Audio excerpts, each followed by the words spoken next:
Should I say continue on that? Press it? Sure. Yeah. So we're live now, I think.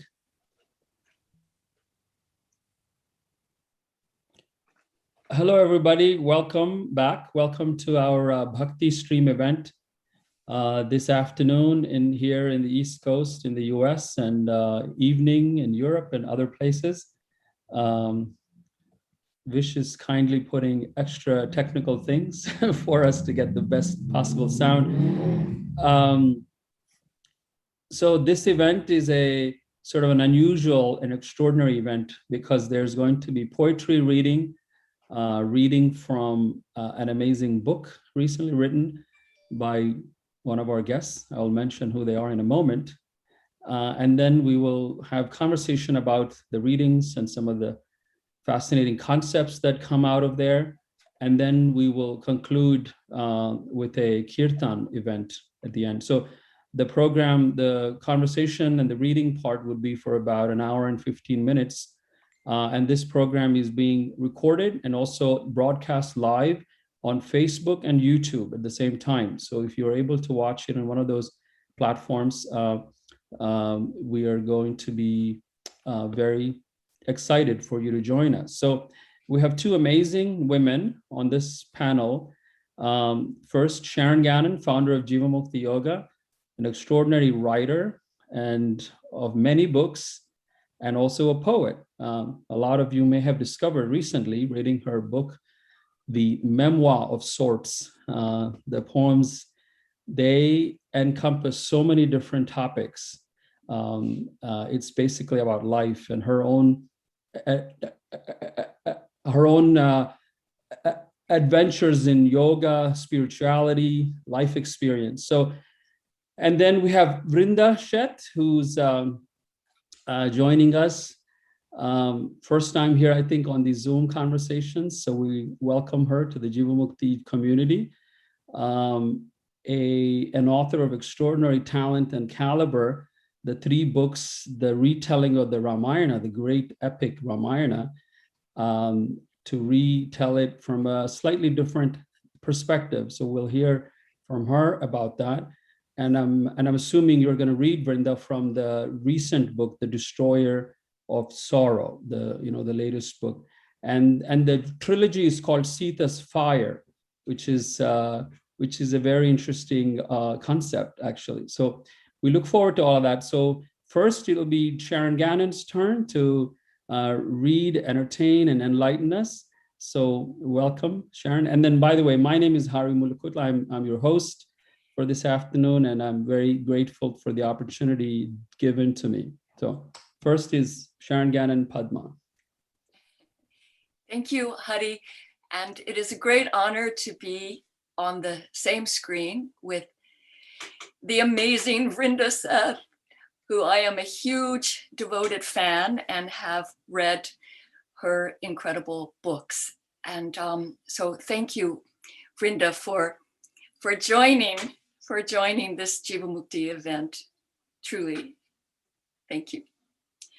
I was so inspired by Vrinda's books that when Hadi asked me to read from my book, Magic is a Shift in Perception, it's a collection of poems, I wanted to find a poem that would connect with Vrinda's books and in some kind of way. And of course, poets tend to be abstract. So my way might appear a bit abstract to many of the viewers today, but I hope that we can have some fun with it and maybe some insights will appear to all of us. So this, the element of fire was very inspiring to me from Vrinda's Fire trilogy. And it plays prominently in the life of the poet Percy Bysshe Shelley, who lived in the early 1800s and was married to Mary Shelley, who is a great authoress in her own right and wrote Frankenstein. Well, Shelley also was writing at the same time that Mary was writing Frankenstein, Shelley was writing Prometheus Unbound. And both of them were very intrigued and inspired by the myth of Prometheus, whereas Vrinda was obviously inspired by the Ramayana to write her trilogy. And Percy Bysshe Shelley is really, next to Bob Dylan, really one of my favorite poets. So I'm going to read a poem called Shelley's Heart. And in my book, I've written notes for every poem to try to help the reader understand some of my obscure references. So I'm going to read the notes first and then the poem. This poem is an ode to the poet Percy Bysshe Shelley, beloved husband of Mary Godwin Shelley. There is a reference to visiting the Godwin home and also a reference to the me, which is an ancient Sumerian term meaning the memes, laws or rules of civilization. Both Percy and Mary challenged the cultural norms of civilization through their art as well as their way of life. They were radicals who followed their hearts and never bent well to authority or to cultural norms. Shelley got involved with Mary when she was just 16 years old. Mary was the daughter of a feminist, a great woman, Mary Wollstonecraft, who actually died just a few weeks after Mary was born. Shelley died when he was just 29, an untimely death by drowning. And we'll hear a lot about that in the poem. Both Mary and Shelley were vegetarians when it was certainly not fashionable. Shelley's ideals of gentleness and nonviolence, as well as his uncompromising adherence to the dictates of the heart rather than the artificial morals of society, influenced during his lifetime and for years after painters, dancers, writers, poets, philosophers, and politicians, including the painter Dante Rossetti, Isidore Duncan, Thomas Hardy, Upton St. Clair, Oscar Wilde, William Butler Yeats, Lord Byron, Henry David Thoreau, and Gandhi. The poem that I will read includes references to titles as well as lines from Shelley's poems. The Triumph Over Life, The Mask of Anarchy. The world might become weary of the past, or might it die or rest at last? Or another line, my heart beats loud and fast. Oh, press it to thine own, where it will break at last. And I think my favorite line from Shelley's poetry is this. We have heard the lute of hope in sleep. We have known the voice of love in dream. In Shelley's poem, Prometheus Unbound, he strives, like the Greek mythological hero of the title, to bring enlightenment in the form of fire to humanity, and insisting that love is the essential solvent, which is missing now in humanity. Prometheus's liver, as the story goes in the myth, was eaten by a large bird. Actually, Zeus transformed himself into an eagle and decided to eat Prometheus's liver every day. The liver, of course, is linked with sight or perception. Also, the liver functions as a purifier of toxins, which pollute or cloud true perception. So the punishment that Zeus gave to Prometheus is that he loses his sight by day. He can't even see while the sun is shining its bright light because his liver is being eaten. But Shelly, the poet, wants to unchain this hero and allow him to be free with his liver and his sight left intact. We might say that Shelly wanted to free this political prisoner, a poet, from his unjust sentence. The line in the poem that you will hear that reads, "A tree saved his heart," is a reference to the last name of Marion Piercy's friend, the writer Edward Trelawney, with whom they lived together, along with Lord Byron, during the last years of Shelley's life in Italy. Shelley, as most of us probably know, died when his small ship sank off the coast of Pisa. His body was washed up on the shore and was cremated on a funeral pyre built by Byron and Trelawney. But because of Victorian custom, women were not allowed to attend a cremation. So Mary was not allowed to be there on the beach, but she wanted her husband's heart. And so she convinced her friend, Edward Trelawney, to take it from the corpse and bring it to her. He did.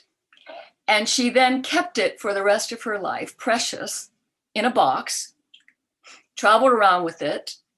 At the end of her life, it was found by her daughter-in-law, Jane, wrapped in a page of one of Percy Shelley's poems.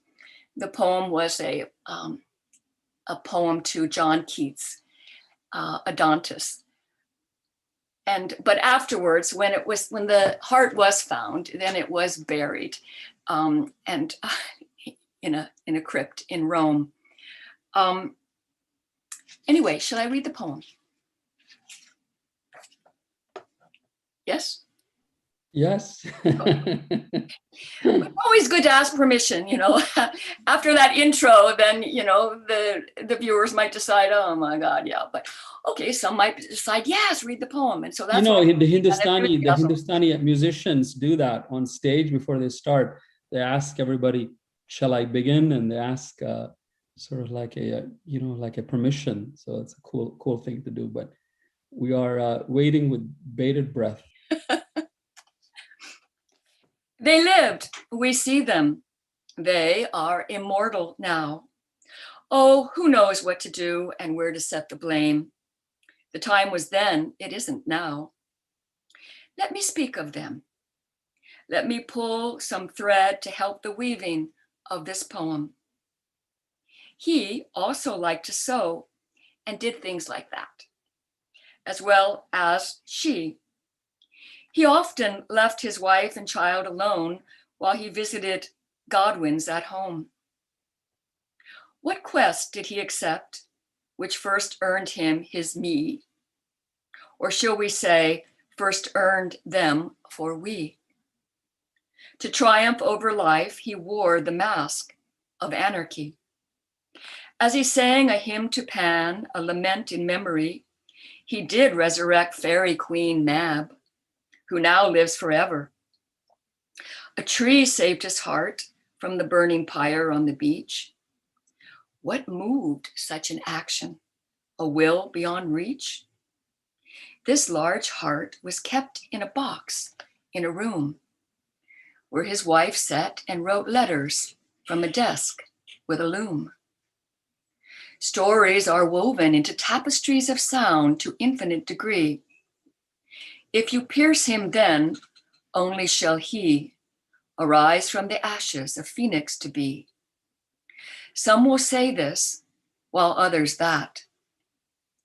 The world might become weary of the past, but his heart beats loud and fast. Pressed against my own, it will break at last. A heart of a poet is a valuable find, able to move one across eons of time. The scarlet dimension, did I already mention? Where the birds of no wings live, blood, scarlet red, still pumps even while dead. We have heard the lute of hope in sleep. We have known the voice of love in dream. Let livers as well as hearts remain whole and free, not punished for trying to enlighten humanity. A poet's words will burn eternally. I know also that there will be a man stepping on the face of the moon in midstream before a woman does. It's told in the meme. That will be a fact and is to this day. It is an individual endeavor, or call it a project, whatever, to squash the synthesizing faculties latent in the brain as well as in the heart.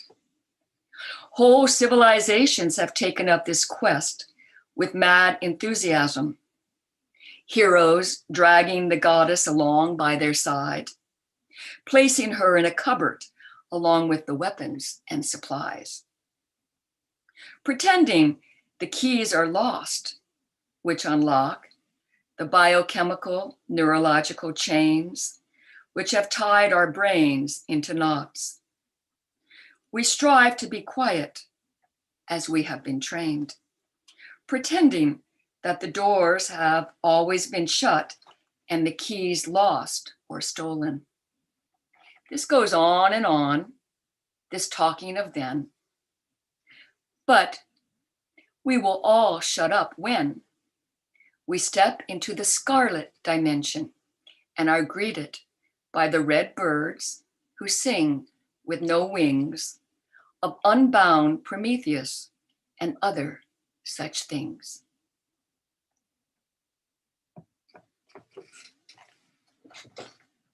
Yes. Very nice. So Mary Shelley sounds like Sharon is this extraordinary character, and you know, do you think her work was not recognized so much at that time because it was actually revolutionary? You know, I was doing some research and I found all her stuff, and I thought this is absolutely fascinating. And I heard only recently, I was reading that they were starting to look into the vast depth of her work. She wrote about men a lot. She wrote about these artists and writers and the research that has gone into it in such a short time. How did she do that? That's such impeccable research without going online like we do now. So I was thinking about that, and then how did they do that back in the day? And of course, you did her life inspire your authorship? Yes. You know, I often think, I mean, they didn't have computers, they didn't have typewriters. And she loved her husband so much, and she loved the written word so much. She transcribed all of his writings. It was her that actually copied by hand all of his writings and saw that they got published. So she was like the machine behind it all. We wouldn't even know of Percy Shelley's poems or his writings if it weren't for Mary. She's the one that did that. She came from a very literary background. Her father, William, encouraged, I mean, he was an unusual man. In fact, he actually is considered the first anarchist. And he encouraged her to write. The 5 children that they had in the family, her brothers and sisters, which no one of them had the same 2 parents. He encouraged all, and they all became writers. I mean, not all of them lived that long, but they all became writers. In fact, his second wife, after he was married to Mary Wollstonecraft, his second wife was a writer as well. And she wanted to open a bookstore in London and created a publishing house. Now, women could not do something like that at that time. And so William knew that. So for all practical purposes, he's the one that signed the papers. But she's the one that did all the work, Mary's stepmother. And one of the, and it was a book, and this sort of also relates to Vrinda, because Mary Jane, her name was, the stepmother, was really focused on publishing books for young readers, young adults, and it was called the Juvenile Library. That was the name of their publishing company. And she published The Swiss Family Robinson. So it's a book that is in print today from that time. And but to get back to what I think is the most one of the most exciting things is that Mary and Piercy were very fascinated with the Prometheus tale from Greek mythology. And they decided to rewrite that story in their own ways. And so Piercy wrote this lyrical play, which is was never intended to be performed on stage, but it's very much, if you've read it, it's like a Shakespeare, it's in verse. And so it's like a Shakespearean play. I mean, it would make a great stage performance. But anyway, and Mary went on to write Frankenstein, which is the Prometheus tale retold in her own way, as Victor, Dr. Frankenstein, is the Prometheus character who creates the monster. And in the original, it's Prometheus who creates humanity, human beings. And Prometheus, in the original story, steals fire from Zeus, who is the authority figure, and gives it to humanity. Now, humanity then goes on to do like nefarious things with their gift of fire, which makes Prometheus like, oh no, what have I done? And one of the things that they first start doing is they start eating animals. So this is like the beginning of what we would know now as animal sacrifice, or like in the Vedas, the yagnas, the various yagnas, the burnt animal sacrifices that are offered to God or to various aspects of God, not just Vishnu. You know, I never knew the connection between Frankenstein and the retelling of Prometheus, because, you know, you always read about Frankenstein and go, oh yeah, it's this guy, the scientist who creates a monster and just regrets, and so many people get killed and he dies in that Arctic mission that his friend Sheldon. I mean, that's all you know, and you never go back in the history and see what the author was trying to do. So, well, it isn't my own idea. I mean, no, Mary, if you read that's why it's always good to get the book in print and not because Mary, the subtitle it's Frankenstein, comma, the modern Prometheus. The modern Prometheus, right. And that is her subtitle to the book. Right, you don't actually remember the title. But then wasn't there something where Mary Shelley was one of the few people at that time to write about forgiveness, or even do things or encouraging people to have compassion in their lives? And again, we should remember that these are the medieval times where cruelty and those were the way of life, you know, war and a lot of violence. But her voice was unusual and sort of a refreshing. Can you talk about that for a little bit? Yes. Well, I don't know if it was exactly medieval times. It was the early 1800s, right? 19th century, I guess. To us, 21st century people, it's like medieval because we didn't have cell phones then. Anything before 1950, it's like the medieval times. But your question is really, really a great one, because when Shelley, Percy Shelley was wanted to rewrite the story of Prometheus. And in the original story, Hercules comes and saves Prometheus. Zeus had him tied to a rock, and a bird comes every day and eats his liver. And then at nighttime, the liver is regenerated. And then the next morning at sunrise, it happens all over again. So it's a very harsh punishment.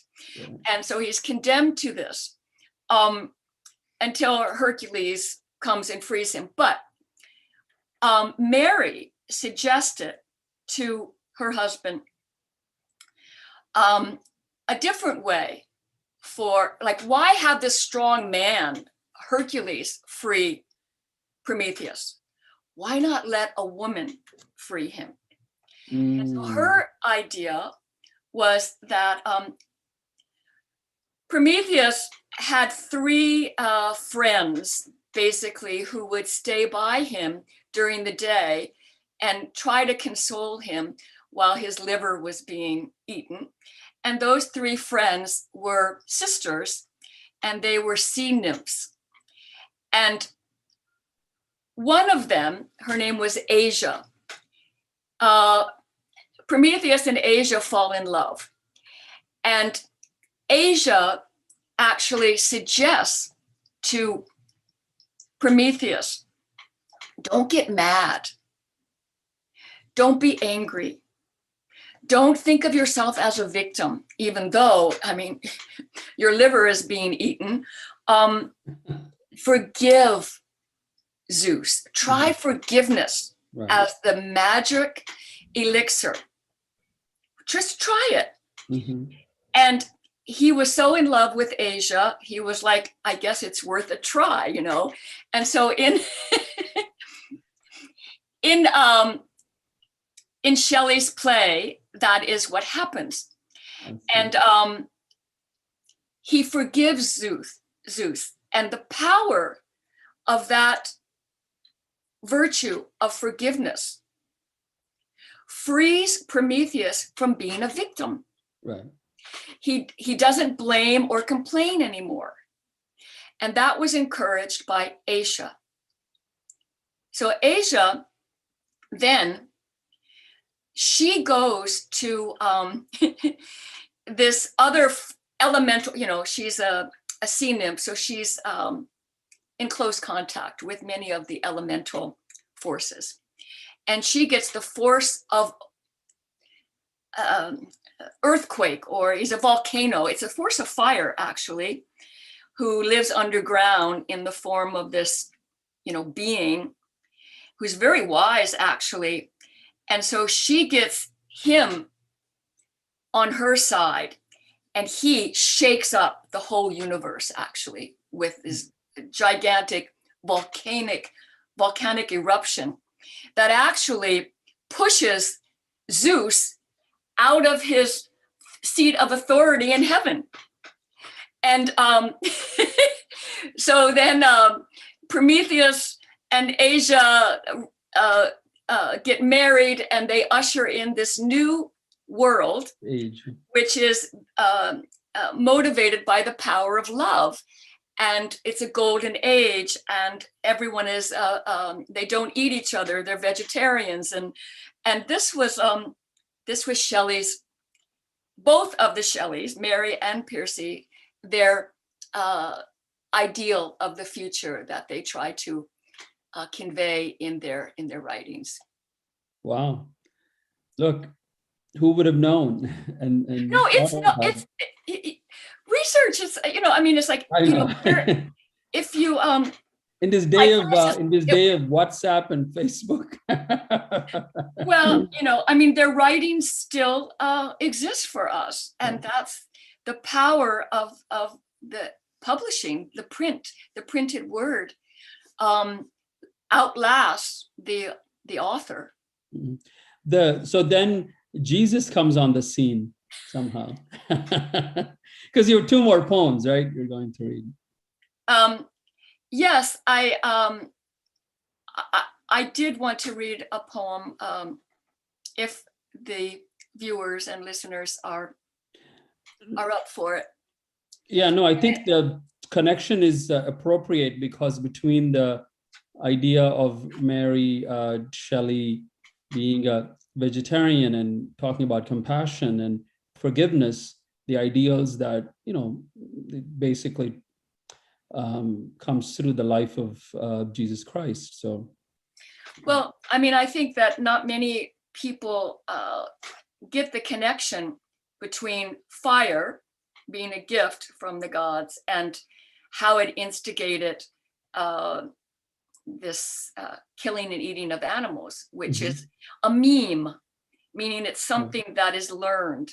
It's not hardwired in us as human beings. Cultural phenomenon. Yeah, agree. It's a cultural thing, and it's just a habit that's passed down. And so, and this is what was going on, over 2,000 years ago when Jesus, as an avatar of Lord Vishnu, incarnated to bring the message of love, not of killing, that love would make everyone happy, including God, and not this terrible animal sacrifice that people were very much into.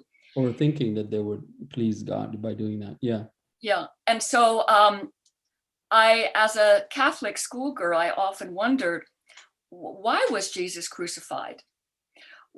And why did he get mad and turn over the tables in the temple? And then I started to seriously study the Bible, the New Testament, and as well as the Old Testament, and discovered those tables, what they were for, and why he had to turn them over. And so here's the poem. What did he do to make them so mad that they had to nail him to a cross for being so bad? What was his crime against the state, which moved them all to such hate? Have you seen a movie or read a book that tells you how he went too far? The Passion, The Last Temptation, The Superstar? But what was it that he did, that they would fear their own annihilation from his tempestuous tantrum, tempting temptation? I have seen it in this a scene. It is no watered down story of a victim's distress or of a pilgrim's quest. It is the story of an activist.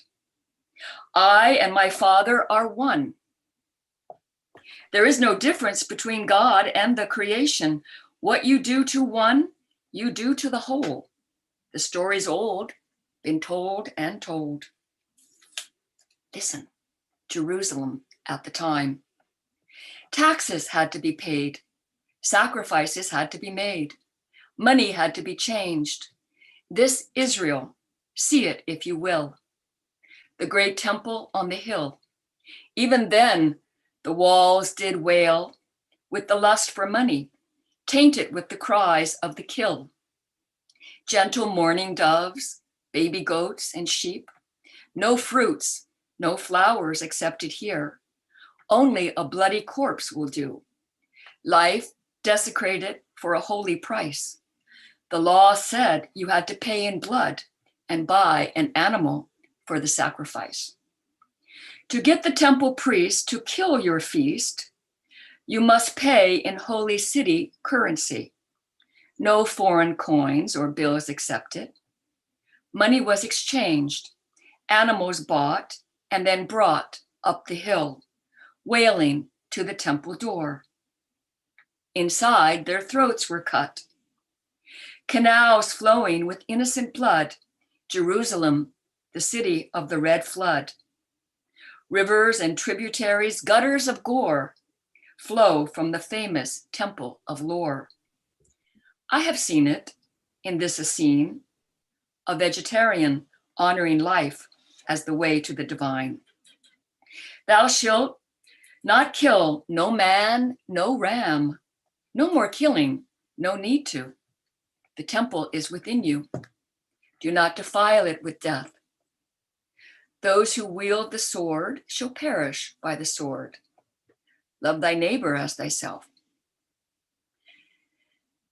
But even with his words thus spoke, There was much money to be made from the sale of these gentle folk. The economy of the society has grown, profited from their exploitation and pain. The Nazarene turned the tables and said, enough. Violence only brings more of the same. You cannot plant an olive seed and expect to harvest wheat. To know, become like the one you seek. So he upset their plans, cut the tethering ropes, opened the cages while they watched their prophets fly. Their anger rose, their voices high. We are the chosen. Killing is the sanctioned, lawful way. Who are you to say? So he stood there mute and frozen, and they took him away. And frozen he is to this day, this animal activist, liberator of the oppressed. But alive he is today, inside each one of us who cares. He is the sacred heart of the passion. And the best passion, as everybody knows, is compassion. Amen.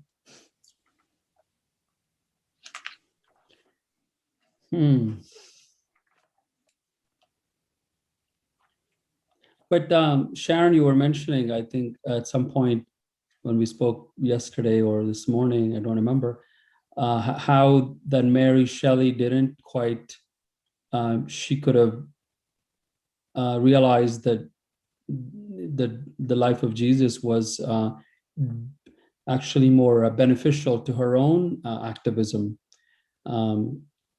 if she were able to write about that in that way. Or were there other reasons why at that time and context that would have curtailed her from expressing those views? Or I think it's as the cliche goes, they threw out the baby with the bathwater. Uh-huh. You know, they were in opposition of authority and establishment, and they were anarchists. Religion being one of the things they opposed. Being one of the institutions that they didn't want to honor anymore. And at that time, of course, as perhaps now, many of the religious institutions were corrupt and really had fallen away from the original teachings of Jesus. But anyway, they did their best. But perhaps if she had read this poem at that time, I don't know. Anyway, I have a final poem, and it is. And then we'll move on to Vrinda's. It is. Thank you for giving me so much time, Vrinda. Thank you. And this is an Easter poem, but I think it's appropriate now. Easter is past, but Easter always happens whenever we wake up, because Easter is a celebration of rebirth and resurrection. And so whenever insights or inspiration happens, it is like an Easter occurring, like a rebirth. So this poem is called Good Friday, and it's the final poem of this book. He lived reminding us of our holiness. He died trying. His body like a box, opened and bled, laid out as a cross, spirit freed from illusionary matter. May we all die to our mediocrity and be reborn in our entirety. So the reference to the cross and the box. The cross is an ancient symbol that communicates the message of spirit freed from the confines of a separate, limiting material existence. And this can be illustrated in simple geometric terms. If you take 6 squares and fold them into a cube, and then open this cube, open the box, and lay it out flat, it forms a cross. Oh. Yes. So the liberation message given by the great saints and Jivan Muktas is that separation from God from the whole is illusionary and false. We cannot truly exist apart from God because all is God.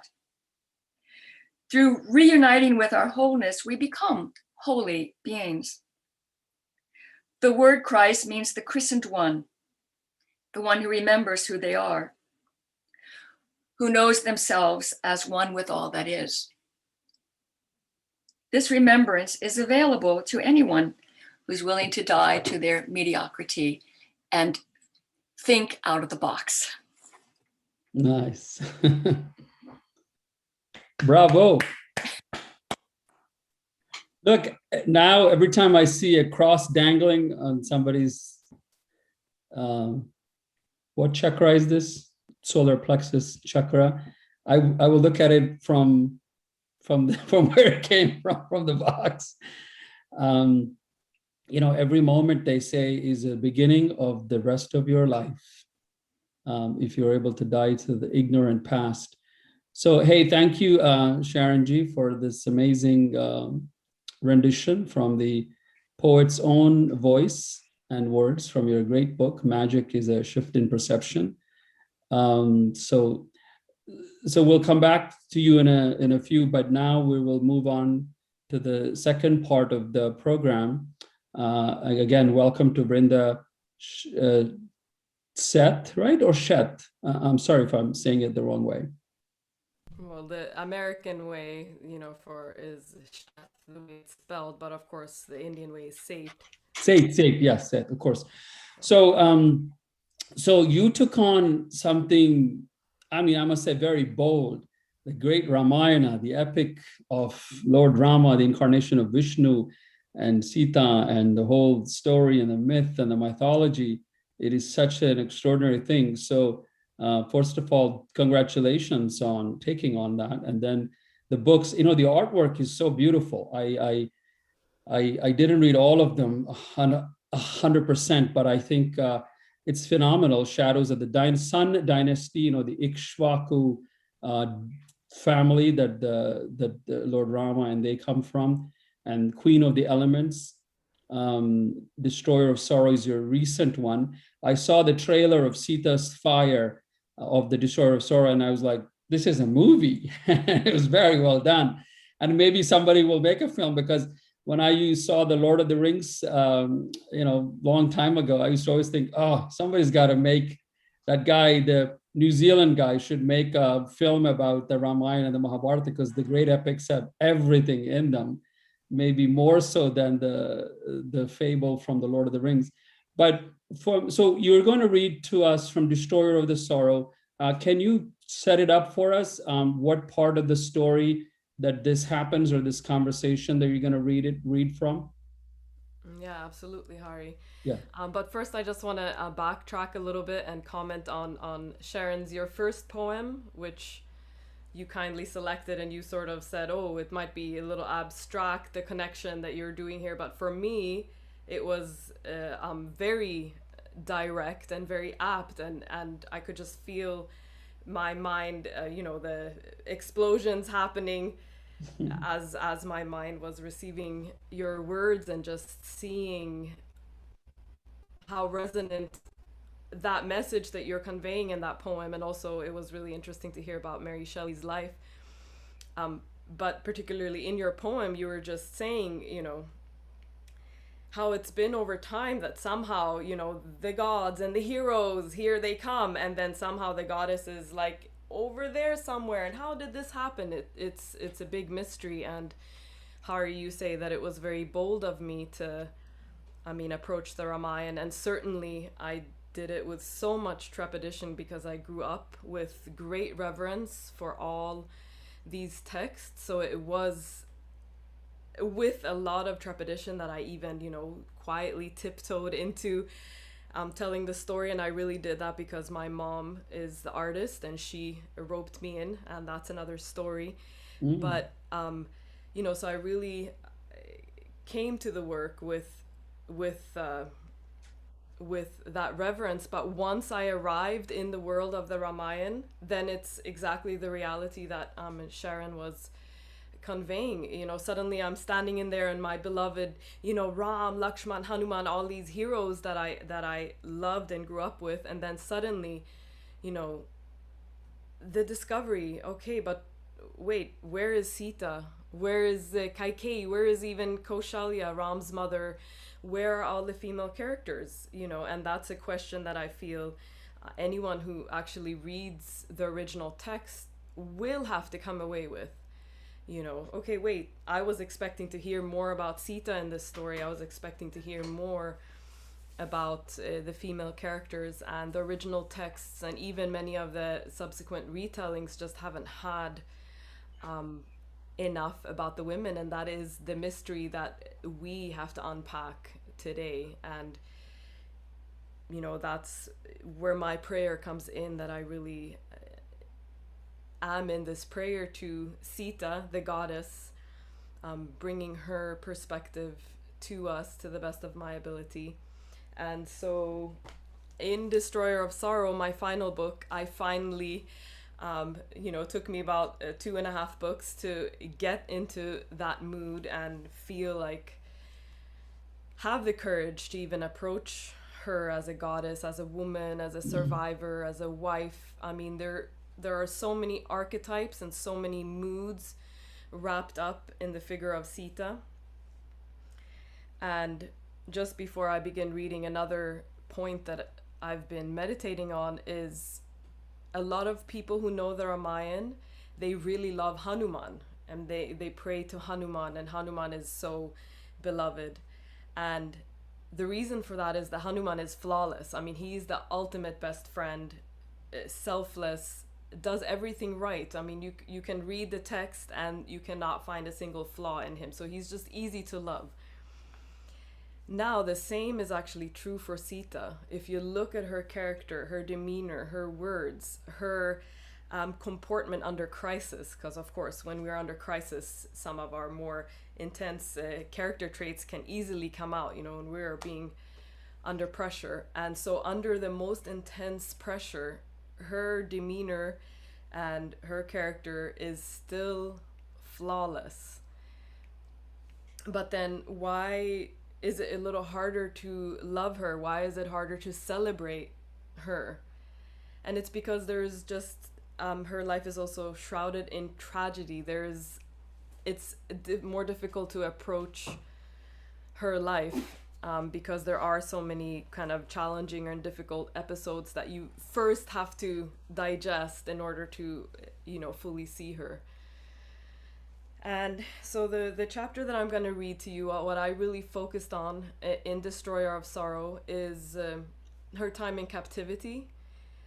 She spent, according to the Padma Purana, it was 11 months and 14 days. And the Ramayana itself is a little unclear about the time frame, but I decided to stick. It's about a year, that's what we know for sure.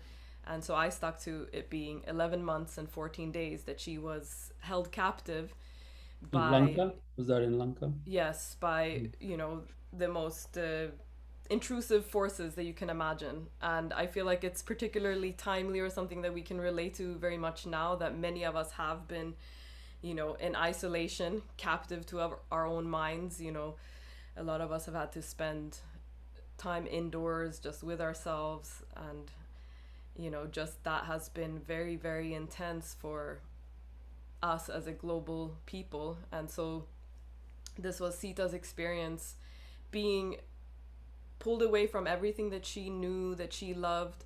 And she was a very sheltered princess, and even though, you know, she had already been uprooted from her life as a sheltered princess, she always had her two protectors, Ram and Lakshman, there to always, you know, she was sheltered by Ram's love. And then that final sort of shelter that she could hold on to was also taken away. So in a sense, we find her now in a place where she has really nothing and no one to rely on but herself. And so I'm gonna read a chapter where she is in Lanka, captive, and, you know, she's just under intense pressure from Ravana, who, you know, was a sexual predator, and his goal was definitely to violate her in every way, take away her freedom in every way, just possess her fully, body and mind. And so that was the force that she had to, on a daily basis, contend with. So this is chapter 12, entitled Intuition or Illusion. The sun is setting, and Ravana has not yet come. In these weeks and months, not a single day has passed without his harassment. I hope today he will break the pattern. I hope he will stay away. And yet, because my hope is wrapped around his absence, he is present in my mind. When he isn't accosting me, I am preparing myself to rebuff him. Noticing this tinge of obsession, I start pacing around my tree, determined to reroute my energies. During our exile, I found small tasks soothing, like crafting clay pots and painting them with minerals.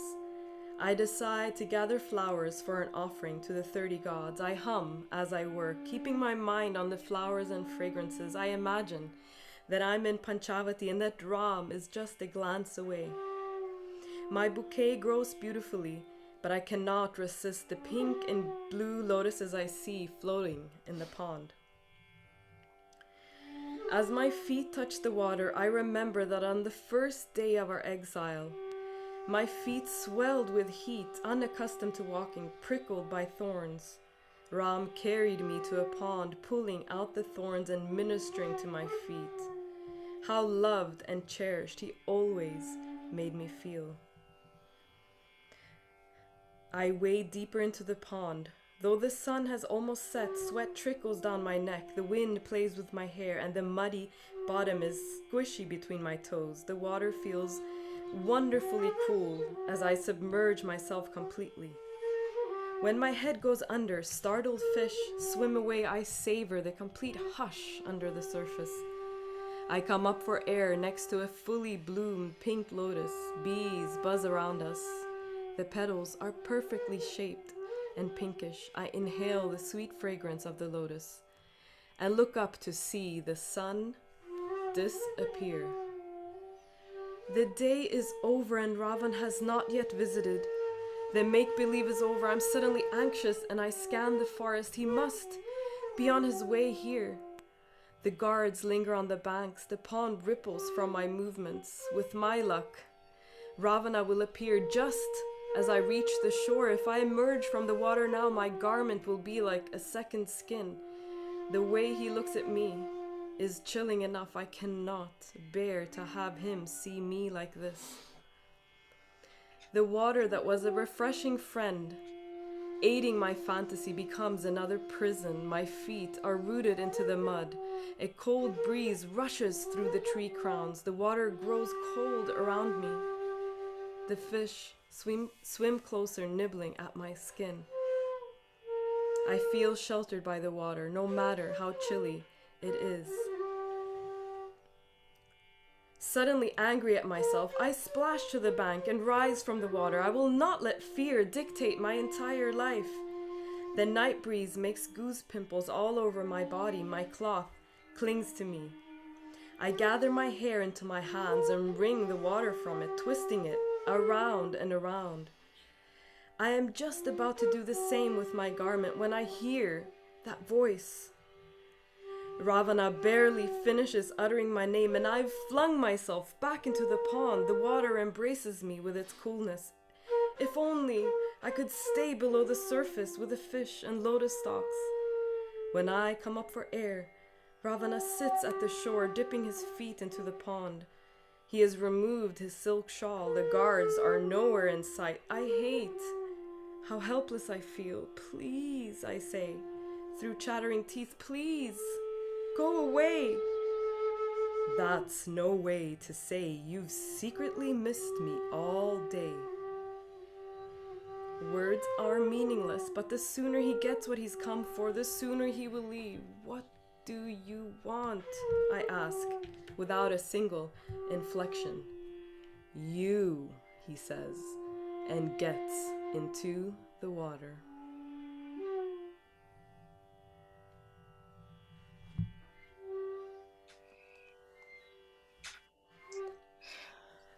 And then between them commences a dialogue in which she sort of opens a pathway in his heart to discover his deepest weaknesses. So externally she's helpless, a victim, just at his mercy, but internally she's using her female potency, her powers, to just gently ease up his heart to discover the very root of his power.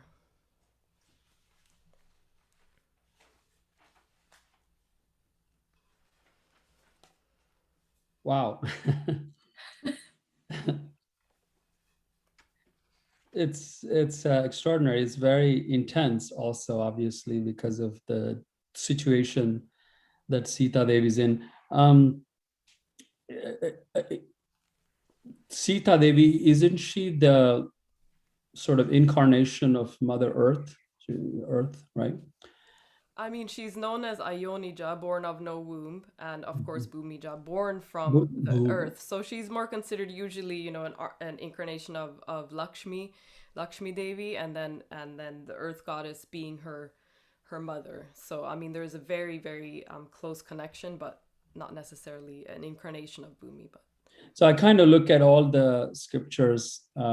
Again, I'm no expert in either the Ramayana or the Mahabharata.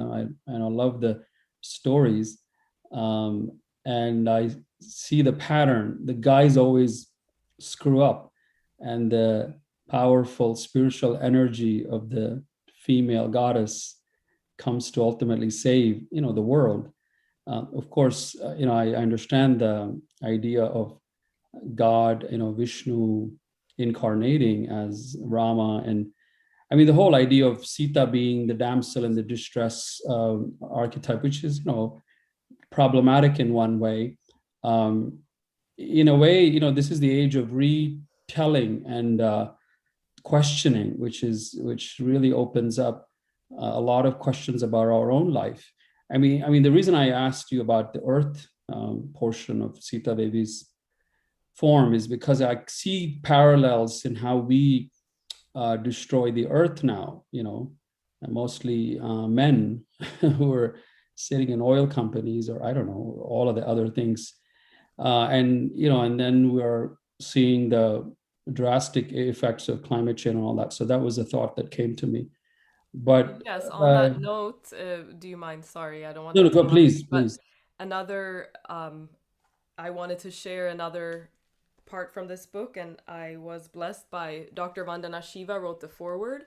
And of course, as you know, she is an eco-feminist, very an activist for the earth. And this is, what she said both about the Ramayana and this sort of connection of Sita to the earth.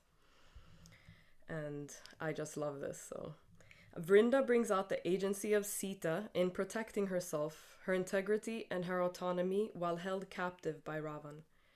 While the battle between Ram and Ravan is part of the story, the real story is the contest between the violent, destructive power of Ravana and the creative Shakti of Sita.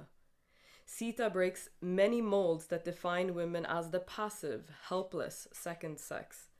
Violence against nature and women is rooted in the assumption that both are objects to be owned, possessed, and exploited. In spite of being physically captured and held captive, Sita cannot be possessed. As Shakti, Sita cannot be conquered by Ravana. Her story is the story of power in feminine form, unconquerable, unmasterable, unreachable. In Sita, the false dualism between the sacred and the secular, between divinity and dead matter, is transcended. Sita is of the earth and returns to the earth. The earth is a goddess. Sita, as a goddess, is of the earth. As humanity stands at a precipice staring at extinction, the story of Sita can inspire us to find our Shakti, to resist the violent forces of greed and destruction, and use our power in creative form to protect the earth, her biodiversity, her life-sustaining potential. There is a Sita in all of us. By Dr. Vandana Shiva.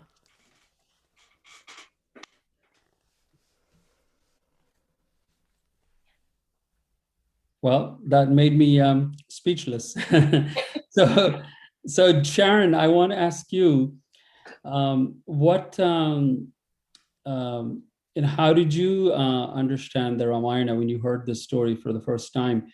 I think, a lot of people who know both the scriptures, Mahabharata and of course, that Bhagavad Gita and Ramayana, Lord Ram, incarnation of Vishnu, lived as a human being. He cried when Sita was abducted, and he pined for her. And then the whole story of Ramayana kind of goes out, basically has to now acquire all the armies, the monkey army, and he makes so many different allies to go and fight the big battle, that happens in Lanka. So how would you look at it? What was the part that struck you from Sita's perspective, and something that maybe you could, or if you have a question for Vrinda, that would be interesting to see. I have to say, I haven't finished the third book. I am anxious to do so because I have savored and loved every word of what you've written.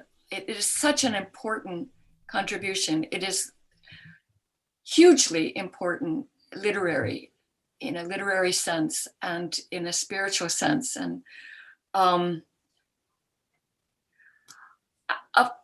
for me, before I read your version, and what struck me was that near the part where Sita is pregnant, and it's towards the end. I mean, she's been saved from Ravana, etc. And Valmiki, the character of Valmiki, comes into the whole story, and he has become an anthill, and he's meditating inside, and nothing can disturb him except the tears of Sita, as she is by the river, contemplating drowning herself and her unborn twins. And that's what breaks him out of his meditation to say to her, dear lady, what's wrong? Tell me about it. And then she tells the story. And I love that then the story is told in her voice. And so when you published your books, I was like, yes, this is what I want to hear. I want to hear it from Sita's point. And I don't know what... it's also the second... So what Vrinda has already shared with us, and reading the foreword by Vandanta Shiva, and I mean, I'm just in awe. It's very beautiful. Well, thank you. I mean, I just want to comment that it took me 10 plus years to produce this trilogy together with my mom. And I wish now that I'm complete, I wish I could have done more what you're saying, like really tell the whole Ramayana from Sita's perspective. But because I was, raised with these stories in a certain way, it took me a long time to confront my own assumption and to recognize my own assumption that this story belongs to the male characters. That's how I had always heard it. So I actually started the story writing from Dashrath's perspective, and then I moved to Lakshman, and then, Hanuman, and like that. So it wasn't until I actually completed the first draft of my entire trilogy that I came to the end and had this like light bulb moment. And I was really actually, quite devastated, because I realized for me, the heroine of this story is Sita, and where is she in all of it? And so then fortunately, I was able to sort of circle back and begin a massive rewrite of the entire story to put Sita into it. But that's why it's not as Sita focused as I would have liked to. And on another point, I also, Hari, you mentioned that we're kind of in this age of retellings. And I think what Mary did in retelling the Prometheus legend was more of an actual true creative retelling, because people who don't know, they might not recognize that it was a Prometheus retelling. So I didn't quite go that far in, my work. I'm very I'm quite faithful to Valmiki's version, and then I'm just really adding the female perspective as much Was as it possible that in the Valmiki's Ramayana, the portions that relate to the female characters, particularly of Sita, were there, but they weren't really commented on, or they didn't come out as much as they talk about the heroism of Rama and others? Is that something you noticed, or?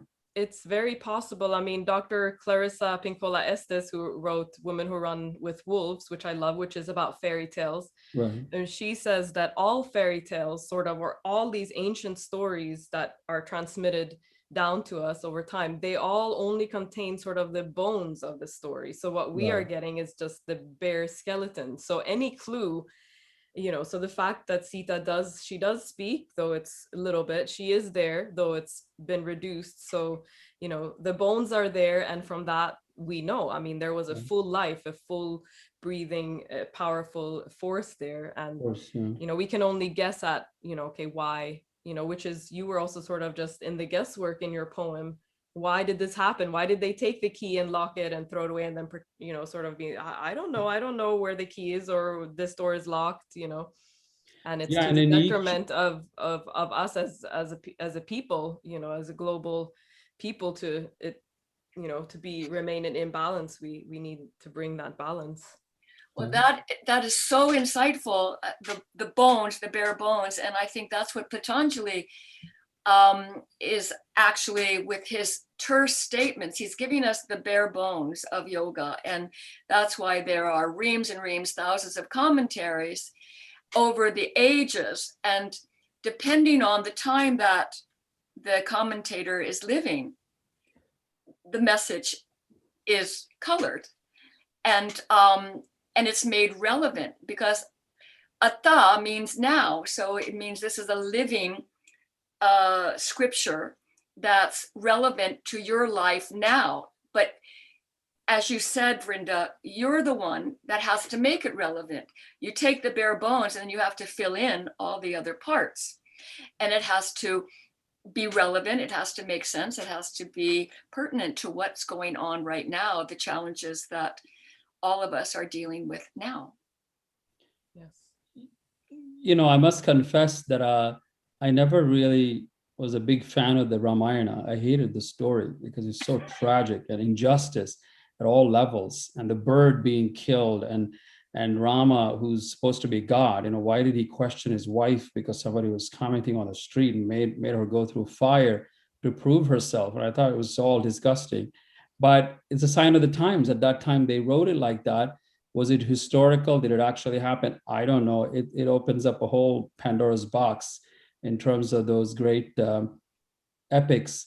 And even in the Mahabharata, for example, the episodes of the injustices towards Draupadi, she's everything in the whole story. Without her, and she was waged as a bet in the gambling, and all of that. Again, the pattern to me is all the guys just do horrible things. They screw up every time, and then we're sat, and God has to come and incarnate and fix things. So I hope we will learn from it as we move on.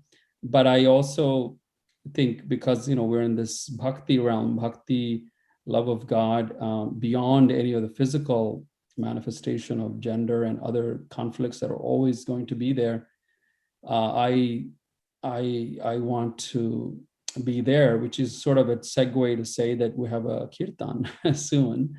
But we have a couple more minutes before we start the kirtan portion. This is your show. Would you like to say anything, Vrinda? And then we'll ask Sharon to say something, if there's a message to the world from your experience and your work.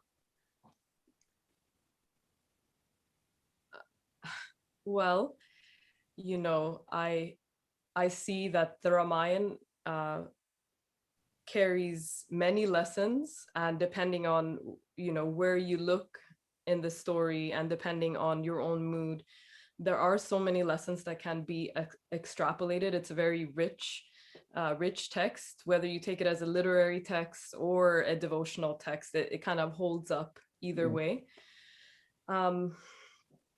But just about the character of Sita. What did she come to teach us? That's something, that I think about a lot. And, the first thing that I have to confront, the first thing that I confronted in that is that who she is has definitely been hijacked in a way, because her, her, as you alluded to, it has been tainted in a way, and the figure of Sita has been used for many sociocultural agendas. It has been used to silence women. It has been used to say, oh, look, she was the perfect wife and she tolerated in silence, supposedly, and therefore, you should also, and especially in India, but I think worldwide also, this idea of the, quiet, submissive, just tolerant female has had tremendous power over us as a collective people. And I definitely do think that when we look closer at Sita's story, it is not as simple as that. And it's quite complex, and I don't think that I want to reduce it to just something briefly that I can share here. But I know for sure that the lessons that we're able to extrapolate from Sita's life and from the Ramayana, if we're willing to, kind of, again, as Sharon's poem said, step out of mediocrity, refuse to just go on the known paths of what this story means, and break out of the box and be willing to see a new message, see a new lesson. I think that Sita's life and the Ramayana itself really offers rich possibilities to gain answers that feel very resonant now, that I myself feel very inspired by. So that's sort of my concluding words. Stepping away from mediocrity, allowing ourselves to think for ourselves, and gaining true personal insight in our heart. That's great. Yeah.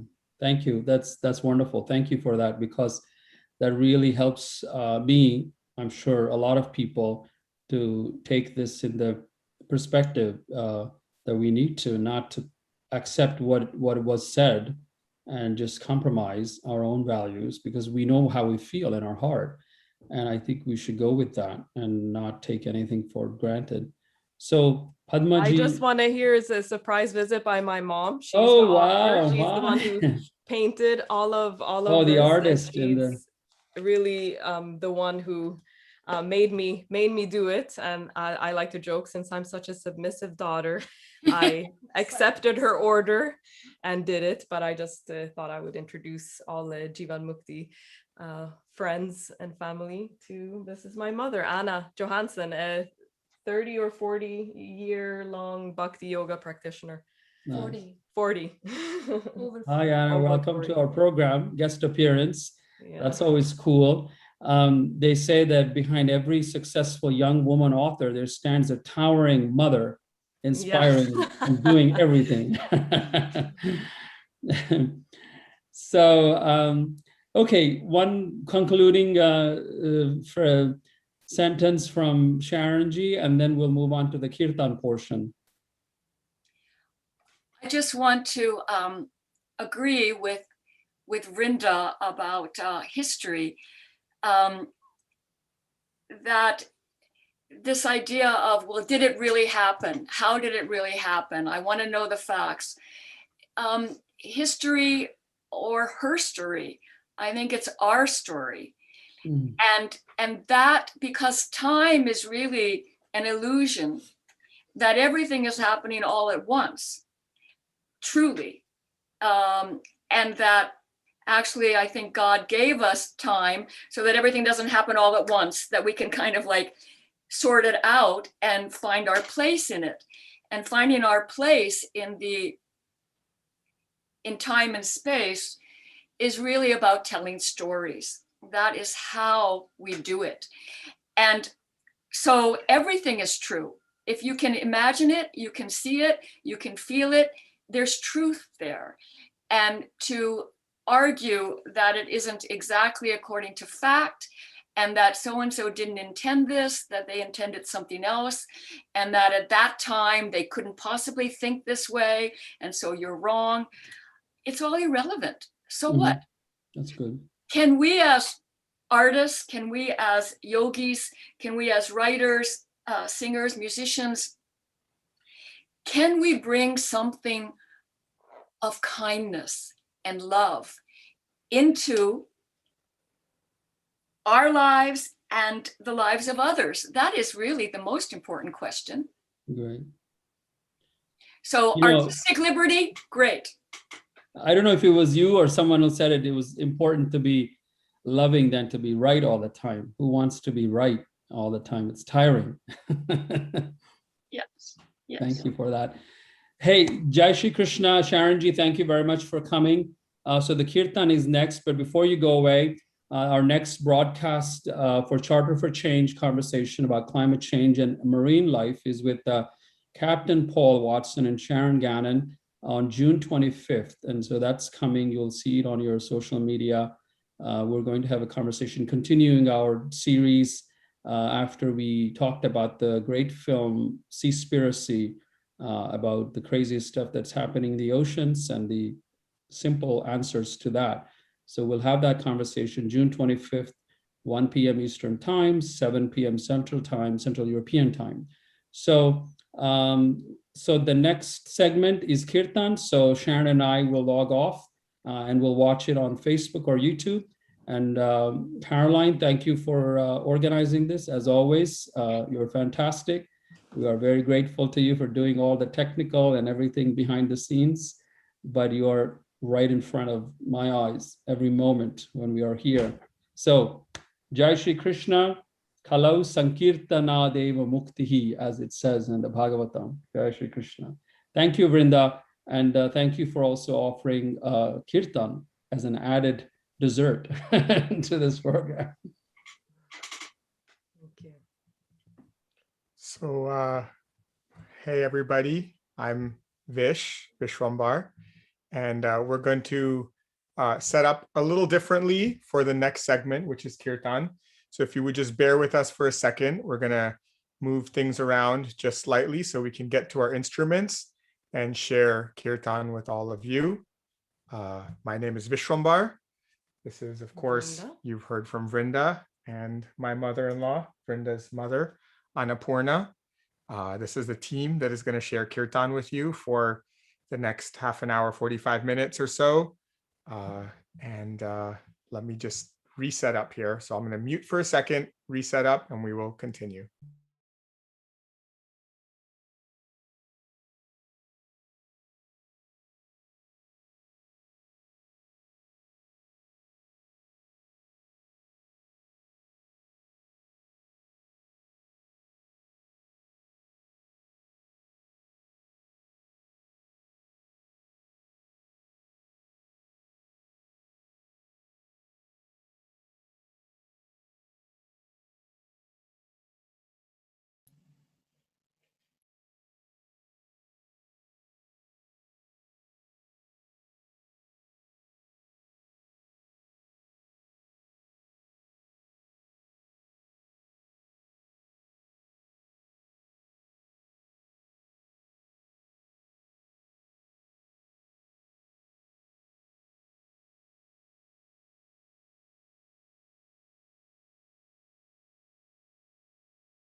Right. We started and we didn't unmute. So let's do our ohms again. When we do this, we have to play sound man, video man, and performer at the same time.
Vasira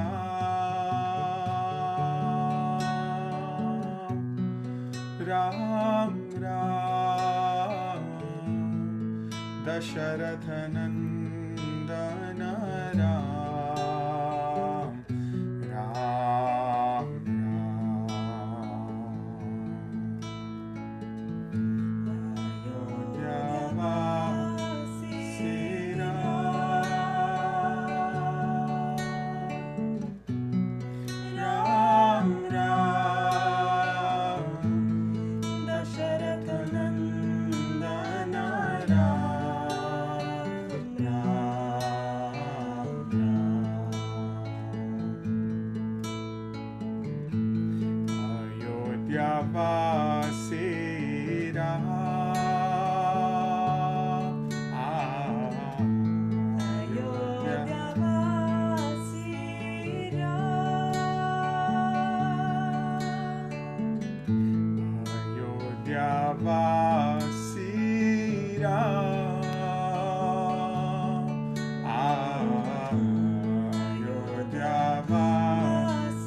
Janaki Jeevana Patita Pavana Janaki Jivana Patita Pavana Janaki Jivana Patita Pavana Janaki Jivana Janaki Jivana Janaki Jivana Janaki Jivana Janaki Jivana Sita Mohana Ram Ram Sita Mohana Ram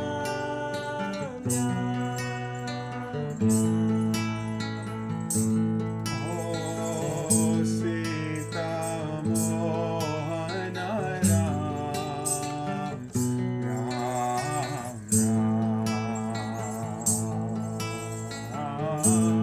Sita Mohana Ram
Sitaram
Thank you very much to Jiva Mukti Yoga and these Bhakti streams that I have gotten the wonderful opportunity to be part of since the beginning of these Bhakti streams. And big thank you to Petros from Munich, Germany, and his studio Angle Yoga for including us, and Caro for including us in these wonderful Bhakti streams. Both Vrinda and I, we grew up doing Kirtan. We grew up in this tradition of Kirtan, in this tradition of Bhakti, thanks to our parents. And we grew up with these stories of Sita and Ram, of the songs of Radha and Krishna, of the dance of Lord Shiva in our life. This has been how we were brought up, and how we also tried to raise our children. So it's a wonderful path, a wonderful journey, a wonderful gift that we've been given, this practice of devotion. Because as soon as we sing, our hearts come into rhythm with each other. And that's actually why it's been a little bit of a challenge for us, for myself as a musician, to do Kirtan only live stream, because I feel like when I sing with people, our hearts join in a rhythm together. But if you all sing along, I guarantee that on the cosmic level, and at least we know on the cyber level, our hearts will join in this wonderful call of love. Vrinda's going to lead us in the Hare Krishna mantra. The words are Hare Krishna, Krishna Krishna, Hare Hare, Hare Rama, Rama Rama, Hare Hare. This is said to be the software encoding to unlock the software of our hearts. And no external, Petros is giving us the heart, and no external hacker can take that away from us.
Krishna, Hare Hare,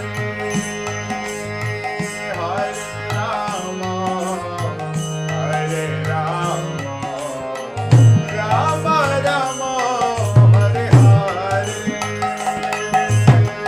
Hare Krishna, Hare Krishna, Krishna Krishna, Hare Hare, Hare Rama,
Once again, my name is Visvambhar. This is Vrinda. This is Annapurna. We're grateful to be sharing Kirtan with all of you on this platform.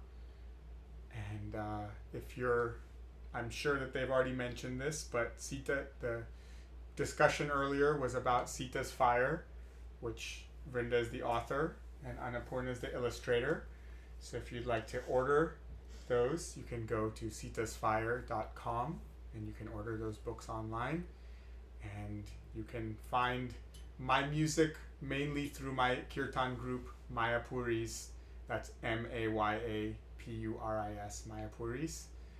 And Petros Baba, we hand it over to you. Can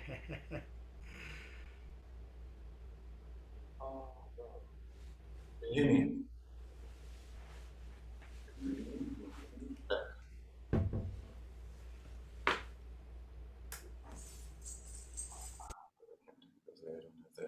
Hello, everyone. I'm very happy that I'm grateful that we can do this together. And can you hear me now, Vrinda? Okay. And as before, Vrinda briefly was talking about the content of some part of the story, and it's that part of the story where Sita really goes deep to understand in analysis, psychoanalysis, deeply to understand what is the motive, what is the root, what is that, where is the power actually coming from, what is the drive. So as many people go outside and look outside, and we are very blessed that we can actually go inside, and then we can relate to that which you said, Vrinda, to learn where actually the root of everything lies. And the theme of this night is something very important to me, because I feel that as a musician also, and as a teacher, as a person who needs something like everybody in his or her life that we call inspiration. Where's it coming from? Right? I mean, is that inspiration coming from because you see something and then you repeat that because you adapt a certain exoteric or external attribute? And I was feeling in Kirtan and in chanting that quality of inspiration is always there, because you must trust that musical aspect of everything that is our creative potential that is with us. And sometimes, when that inspiration is not there, we're keen to find it somewhere, or we start to trying to repeat something that was working, and we try to control it, we try to make it a category. And that's the beautiful thing with music and with sound and with devotion, and with life, that it's the right balance. If you try to control it too much, if you try to push it too much, if you try to direct it too much, according to how you actually perceive it or you want it right now, that's one thing. But learning to trust it, learning to invite that feeling of trust, to invite that feeling of musicality that is in everything. So that's it. Thank you so much for being here with us. And thank you, Caroline. Thank you, Padmaji. Thank you, Hadi. Thank you, Vish.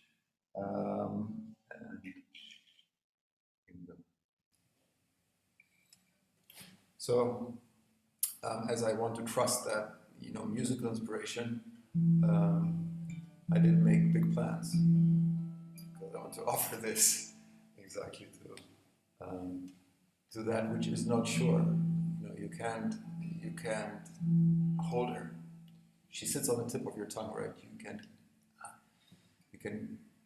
But what you can do is you can invite her softly. You can find your sweetest place, and you know that she, the musicality, the inspiration, Sita, that fire that is there, if you just trust it, if you don't try to control it too much.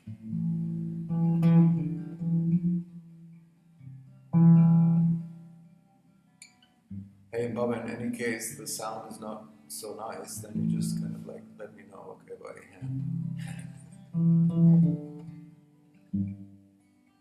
So when you're at home or wherever you're joining us and you feel inspired to chant and to sing, then please do that in the mood of devotion and the mood of also inviting someone or a certain quality.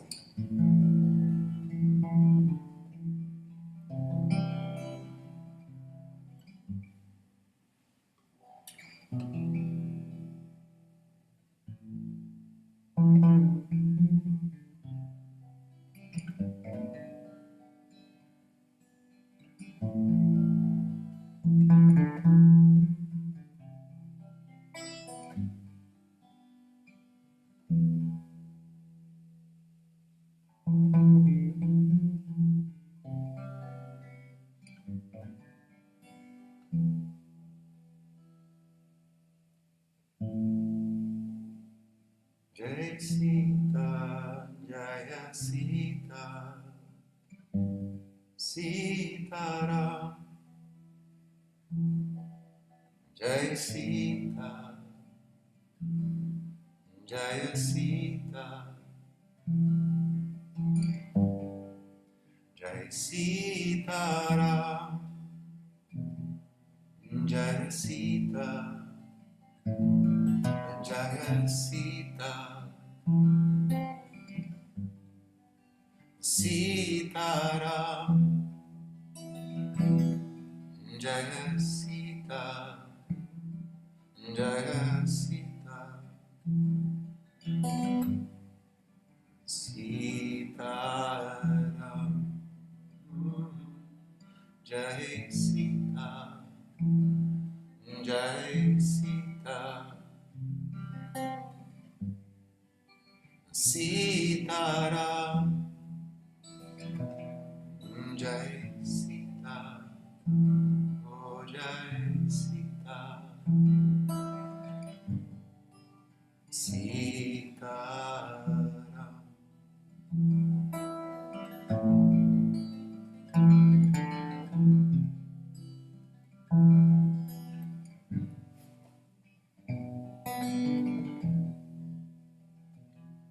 Jai Sita, Jai Sita, Sitaram. Jai Sita, Sita, Sitaram. Jai Sita, Jaya Sita, Sitaram.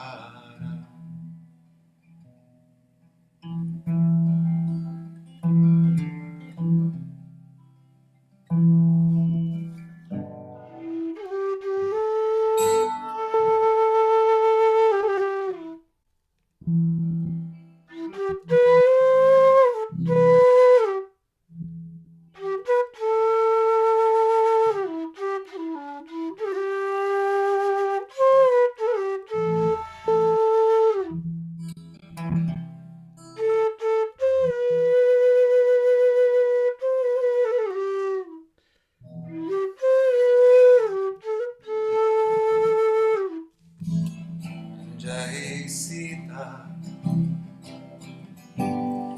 Jai Sitaram.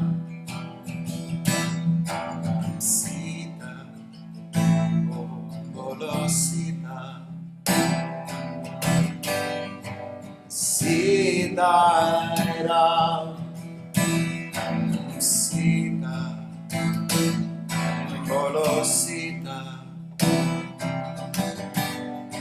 Sitaram.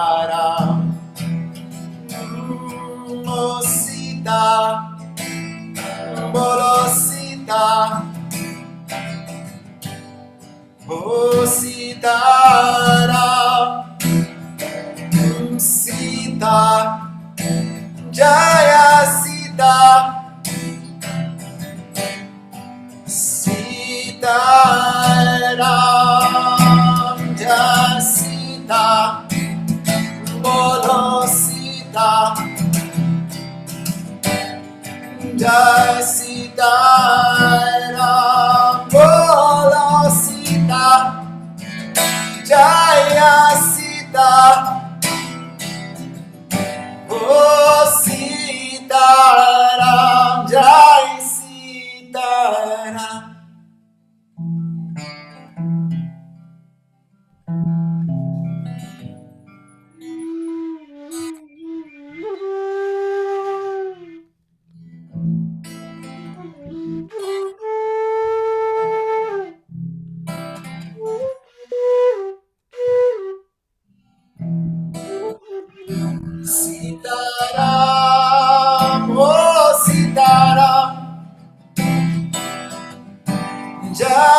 Sitaram.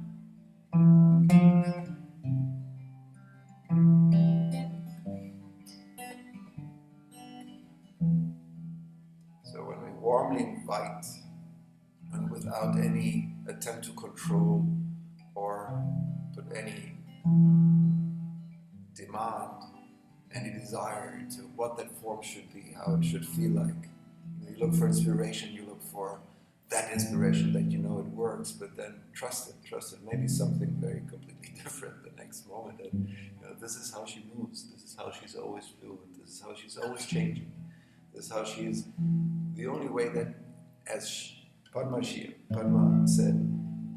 time is happening, present tense, always. So imagine that potential, that everything could be, everything could come out of now, everything. Now, have a plan, then that can happen. So if you have a plan, it can happen.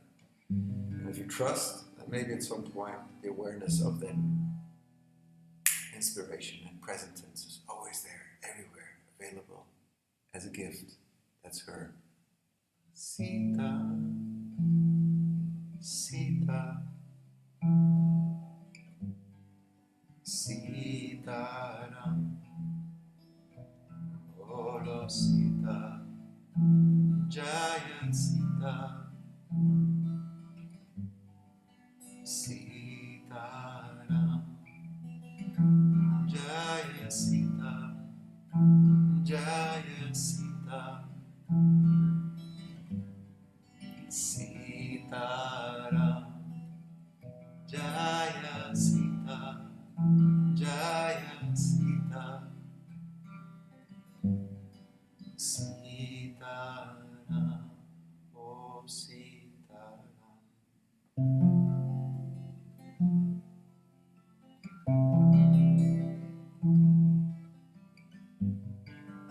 And that inspiration that is the real power of now, that inspiration is the mother of everything. So let's remember our mutual mother.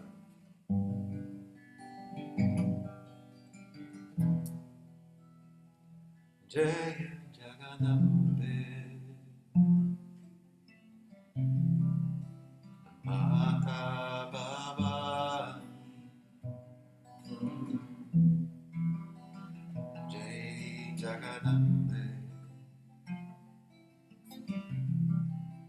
Mata Baba Jai Jaganambe Mata Bhavani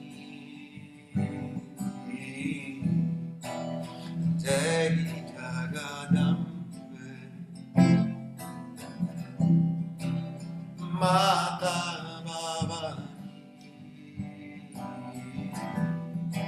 Oh Jai Jagadambe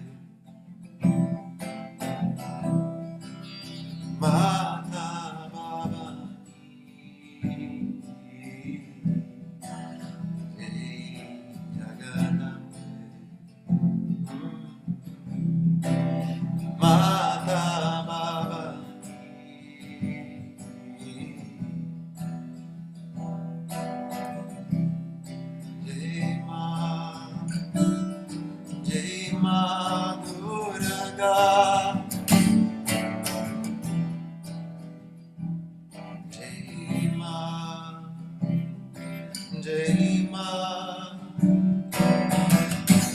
Jai Ma Durga,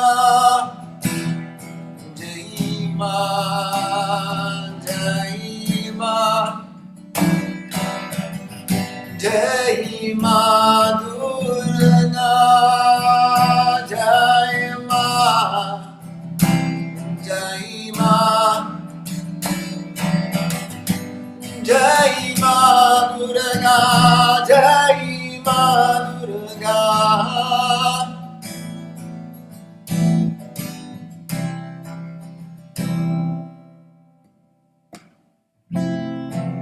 Jai Jagadambe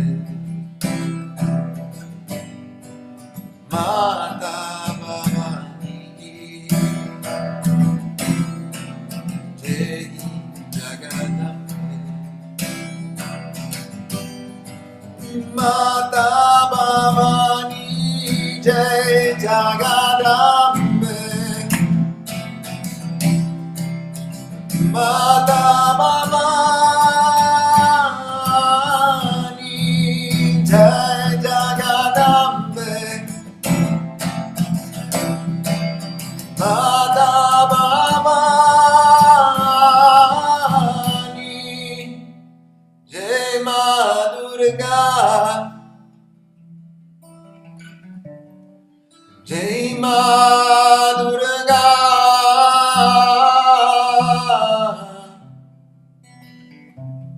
Jai Ma Durga.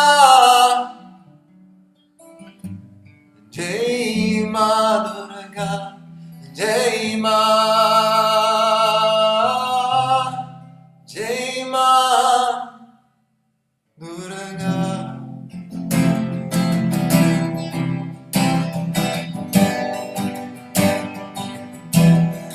Jai Jagadambe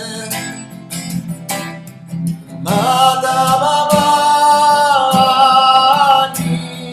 Jai Jagadambe. Jai Jagadambe. Jai Jagadambe.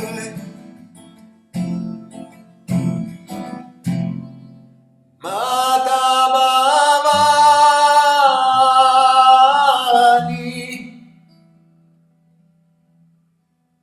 Jai Ma Durga. Jai Ma Durga. Jai Ma Durga. Jai Ma Durga.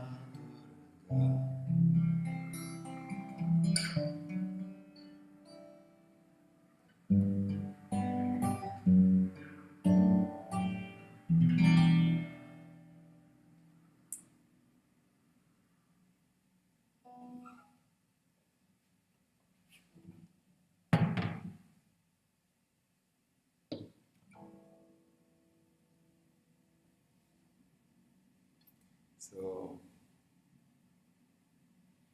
best thing is then when you let go, you go to bed, and you know that that embrace is always there. That's that rhythm of the heartbeat, of the cells, you know, and great mystical coordination, making this and anything that is in there. So we are very blessed. I'm very blessed. I'm very blessed, I must say, to be with you, Visvambhar, Padmaji, Vrinda, Anupama, and also, of course, all our instruments. You know, that's her too. That's that form. You know, when they shape the instruments and they make them in that form, in this curvy form, you know, it's her. So.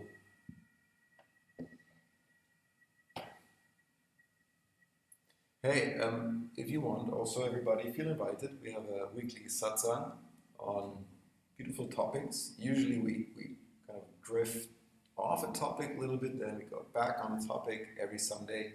12:40 p.m. New York time, that is, and 6:40 European time, Berlin time, that is, in the p.m. So thank you, Jumukti, and thank you, Caroline, and yeah. And let's stay tuned, because we all do hope that we can share our mutual source of inspiration more, because this is a service to her. Really, if we chant, this is how I feel, that I want to sing in a way that it attracts her. So, Jai Shri Radhe, Jai Shri Radhe, Sitaram. Have a good, beautiful day.